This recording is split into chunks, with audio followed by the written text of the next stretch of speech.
Andhra Pradesh GOMS number 45, 54 and as well as 129. మూడిట్లు base చేసుకొని మనకి పోస్టుల్ని ఆంధ్రప్రదేశ్ సివిల్ సర్వీస్ మరియు సివిల్ పోస్టుల్ని మూడు లోకల్ క్యాడర్ల కింద డివైడ్ చేశారు. 3 లోకల్ క్యాడర్స్.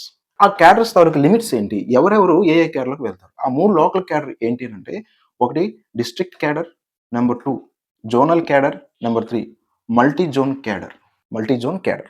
డిస్ట్రిక్ట్ జోన్ క్యాడర్లోకి below or equal to junior assistant వరకు కూడా ఉన్నటువంటి పే స్కేల్లో ఉన్న ప్రతి ఒక్కరు కూడా ఈ డిస్ట్రిక్ట్ జోన్లోనికే వస్తారు.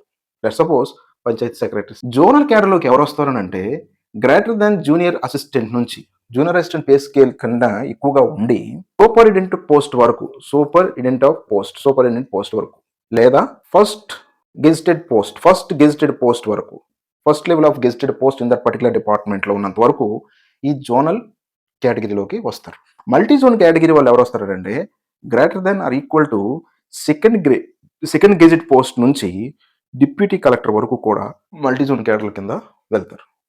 So district cadre, zonal cadre and multi zone cadres. So ఈ 3 క్యాడర్స్ని విడదీసే విధానం ఈ విధంగా మనకి జీఓఎంఎస్ నెంబర్ 45 and 54లో మెన్షన్ చేశారు.